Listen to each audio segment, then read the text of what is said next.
అందరూ రావాలి ఇటు ఇటు అయ్యాక కూడా అలా పెట్టేసి పంపులు ఉన్నాయి.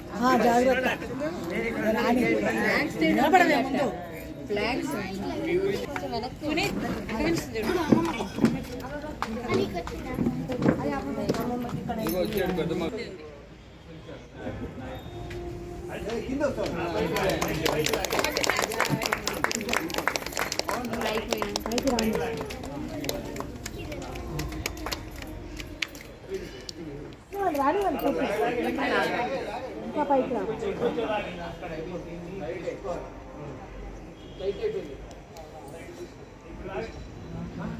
కూడా కాదు.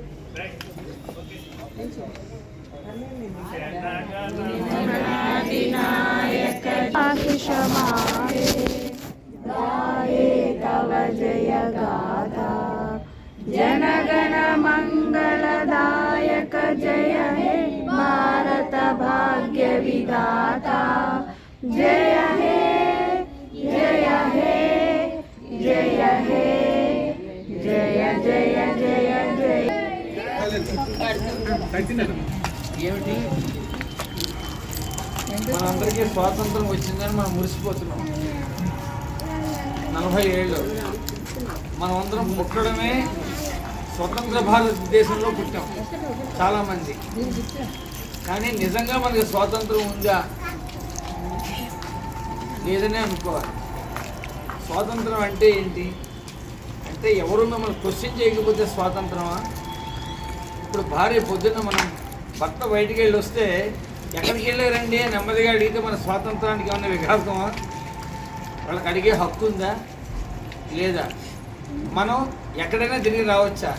చెప్పాల్సిన బాధ్యత ఉందా లేదా? అది స్వాతంత్రం కింద వస్తుందా లేదా? అది ఇండివిజువల్ స్వాతంత్రం కాదు, మన దేశానికి స్వాతంత్రం వచ్చిన తర్వాత మనం ఇల్లు విడిపోయాం, ఏదో తల్లిదండ్రుల నుంచి విడిపోయాం అనుకుందాం. మళ్ళీ మనం ఎస్టాబ్లిష్ చేసుకోవాలి కదా ఇల్లు.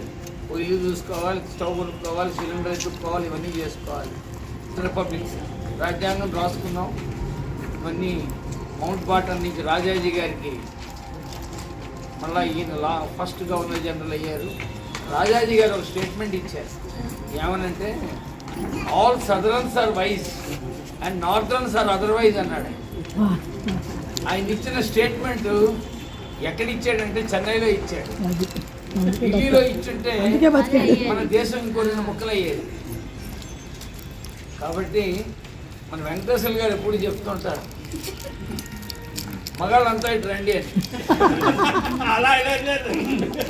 ఇంతకీ మగాడు అంటే జెండర్ కాదు, ఈజ్ క్యాపబుల్ ఈజ్ మగాడు. ఐడెంటిఫికేషన్ వైజ్ చూస్తాయి. నా ఉద్దేశంలో అడ్డుపక్క ఉన్న వాళ్ళే మగవాడు.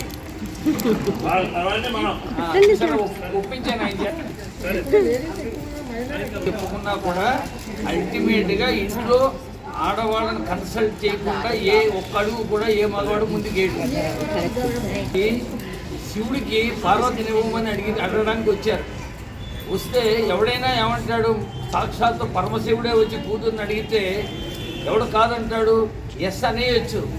కానీ ఆ పార్వతి తండ్రి ఏం చేశాడంటే భార్య కేసు చూసి కళ్ళతోనే అడిగాడు. అడిగితే ఆవిడ కళ్ళతో సమాధానం ఇచ్చింది సరే అని. అప్పుడే ఆయన మాట ఇచ్చాడు తప్ప ముందు చెప్పేసి ఇంటికి వచ్చి మన తర్వాత ఇంట్లో తన్నులు తినలా. కాబట్టి మనం ఎప్పుడూ కూడా శివుడిని ఎందుకు ప్రార్థిస్తామంటే ఆయన రెండు కలిపి ఉంది ఆయన. కాబట్టి ఆడమగ కలిసి ఉంటేనే కంప్లీట్నెస్. ఇద్దరు సములేనండి, ఎవ్వరు గొప్ప లేదు, ఎవరు తక్కువ లేదు, అందరూ సములే. నేను అందుకే చెప్తూ ఉంటా, ఎప్పుడైనా సరే లెజిస్లేచర్ గొప్ప, ఎగ్జిక్యూటివ్ గొప్ప, లేకపోతే జ్యుడిషియరీ గొప్ప అంటే ఈ మూడు కూడా బ్రహ్మ విష్ణు మహేశ్వరులు అంటారు. మూడు కలిపితేనే ప్రభుత్వం నడుస్తుంది. ఎవరు అక్కడ కూర్చుంటే అక్కడ అంతా ఒకటే, భగవంతుడు ఒక్కడే.